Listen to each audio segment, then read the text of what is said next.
لہٹ میں عشق رخ شے کا داغ لے کے چلے، لہٹ میں عشق رخ شے کا داغ لے کے چلے، اندھیری رات سنی تھی چراغ لے کے چلے، جنا بنے گی محبان چار یار کی قبر، جنا بنے گی محبان چار یار کی قبر، جو اپنے سینے میں یہ چار باغ لے کے چلے، تیرے غلاموں کا نقش قدم ہے راہ خدا، تیرے غلاموں کا نقش قدم ہے راہ خدا، وہ کیا بہر سکے جو یہ سراغ لے کے چلے، رضا کسی سگے طیبہ کے پاؤں بھی چومے،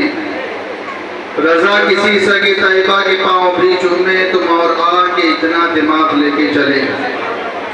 برادران ملت اسلامیہ، یہ کچھ عرض و معروض سے پہلے والہانہ عقیدت و محبت کے ساتھ سرور کائنات صلی اللہ تعالی علیہ وسلم کی بارگاہ پہ پناہ میں درود و سلام کا نذرانہ عقیدت پیش کریں، پڑھیں اللہم صلی علی سیدنا شفیعنا حبیبنا مولانا محمد مبارک وسلم صلاۃ و سلام علیک یا رسول اللہ صلی اللہ تعالی علیہ وسلم۔ کوئی بہت لمبا خطاب نہیں ہوگا اور نہ ہی کوئی بہت جوشیلا خطاب ہوگا، کچھ باتیں جو ہم اور آپ اپنے مرحوموں کو ثواب پہنچاتے ہیں، کیا وہ ثواب پہنچتا ہے یا ثواب نہیں پہنچتا، اس حوالے سے کچھ باتیں عرض کر دوں۔ قرآن میں اللہ ارشاد فرماتا ہے والذین جاؤوا من بعدہم، اور وہ لوگ جو ان کے بعد آئے، یقولون، وہ کہتے ہیں ربنا اغفر لنا ولاخواننا الذین سبقونا بالایمان، اے ہمارے رب ہماری بھی مغفرت فرما اور ہمارے بھائیوں کی مغفرت فرما جو ایمان کی حالت میں چلے گئے۔ برادران ملت اسلامیہ، قرآن مقدسی سے اپنے بھائیوں کی مغفرت کو طلب کرنا یہ ثابت ہے۔ قرآن مقدس میں اللہ تبارک و تعالی نے اپنے بندوں کو یہ تعلیم فرمائی کہ اپنے لیے بھی دعائے مغفرت کرتے رہو اور ساتھ ساتھ جو تمہارے بھائی ایمان کی حالت میں دنیا سے چلے گئے ہیں ان کے لیے بھی دعائے مغفرت کرتے رہو۔ تو پتہ چلا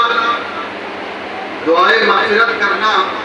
یہ کوئی شرک و بدعت نہیں ہے، بلکہ یہ قرآن سے ثابت ہے۔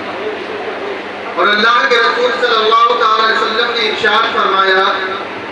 کہ انسان چلا جاتا ہے اس کے عمل منقطع ہو جاتے ہیں، یعنی انسان دنیا سے چلا جاتا ہے یہ تو کوئی عمل کر نہیں سکتا ہے، نہ تو وہ نماز پڑھ سکتا ہے، نہ تو وہ روزہ رکھ سکتا ہے، نہ تو وہ حج کر سکتا ہے، نہ تو وہ زکوٰۃ دے سکتا ہے، نہ دیگر اعمال صالحہ کر سکتا ہے۔ انسان چلا جاتا ہے، اس کا عمل منقطع ہو جاتا ہے، لیکن آقا ارشاد فرماتے ہیں تین چیزیں اگر وہ کر کے گیا ہے تو قبر میں جانے کے بعد بھی اسے ثواب ملتا رہے گا۔ وہ قبر میں لیٹا ہوگا لیکن اس کے نامہ اعمال میں نیکیاں لکھی جاتی رہیں گی۔ ان میں سے ایک چیز یہ ہے کہ آدمی چلا جائے اور جانے کے بعد کوئی ایسا کام کر جائے جس سے لوگ نفع اٹھاتے رہے۔ مثال کے طور پر پانی پینے کے لیے کنواں، آج کل تو کنواں یہ اس کا رواج ختم ہو گیا ہے، پانی پینے کے لیے کہیں پر نل لگوا دے یا مسجد میں پنکھا لگوا دے یا مسجد بن رہی ہے اس پہ حصہ لے لے تو قیامت تک اسے ثواب ملتا رہے گا۔ اور آقا ارشاد فرماتے ہیں اگر اس کا کوئی نیک لڑکا ہو اور وہ اس کے لیے دعائے مغفرت کرے تو بھی اس کے قبر میں اس کو ثواب ملتا رہے گا۔ تو پتہ چلا کہ آدمی دنیا سے چلا جاتا ہے لیکن تین کام اگر کر جائے تو اس کے نامہ اعمال میں نیکیاں لکھی جاتی رہتی ہیں۔ تو اس لیے اے مسلمانوں، اپنے مردوں کو ایصال ثواب کرتے رہو، اپنے مردوں کو ثواب پہنچاتے رہو اور تمہارے مردوں کو ثواب ملتا رہے گا۔ اور میں آپ کو بتاؤں، اللہ کے رسول نے فرمایا کہ اپنے بھائی کی مدد کرو، اپنے بھائی کی مدد کرو۔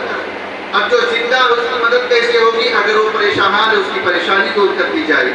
اگر وہ بھوکا ہے اسے کھانا کھلا دیا جائے، اگر وہ پیاسا ہے اسے پانی پلا دیا جائے، اگر اس کے پاس رہنے کا مکان نہیں ہے اس کے لیے مکان تعمیر کرا دیا جائے، اگر اس کے لڑکی کی شادی نہیں ہو رہی ہے،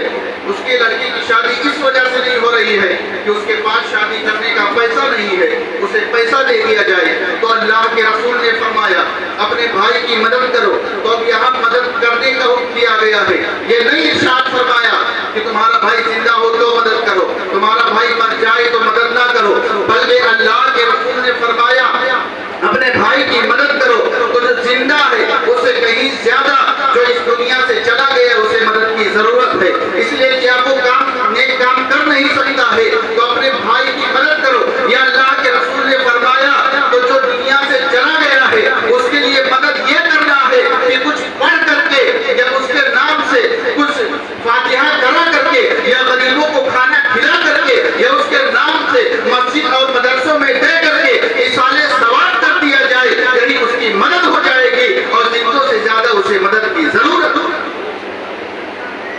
بھائی کی مدد کو بھی پیارے آقا نے ارشاد فرمایا۔ اور میں آپ کو بتاؤں، قلیوبی میں ایک روایت نقل کی گئی ہے کہ ایک آدمی جمعہ کے دن اس کا یہ معمول تھا کہ جمعہ کے دن وہ کام کرتا تھا، تو جو اسے پیسہ ملتا تھا اس سے وہ اپنے ماں باپ کو ایصال ثواب کیا کرتا تھا، کچھ چیزیں خرید لیتا تھا اور خرید کر کے اسے اپنے ماں باپ کے نام سے ایصال ثواب کر دیتا تھا۔ ایک جمعہ کو ایسا ہوا کہ اسے کہیں کام نہیں ملا۔ اب وہ بڑا پریشان تھا کہ ہم نے تو اپنے اوپر یہ لازم جان لیا تھا کہ جمعہ کو میں اپنے والدین کو ایصال ثواب کروں گا، لیکن آج مجھے کچھ میسر نہ آیا، آج مجھے کچھ ملا نہیں، اب میں کیا کروں؟ علماء کی بارگاہ میں پہنچنے کے بعد اپنا سوال رکھا تو علماء نے فرمایا کہ آج اگرچہ تم نے پیسے کو حاصل نہیں کیا ہے، آج تم پیسہ حاصل نہیں کر سکے ہو، لیکن ایک کام کرو،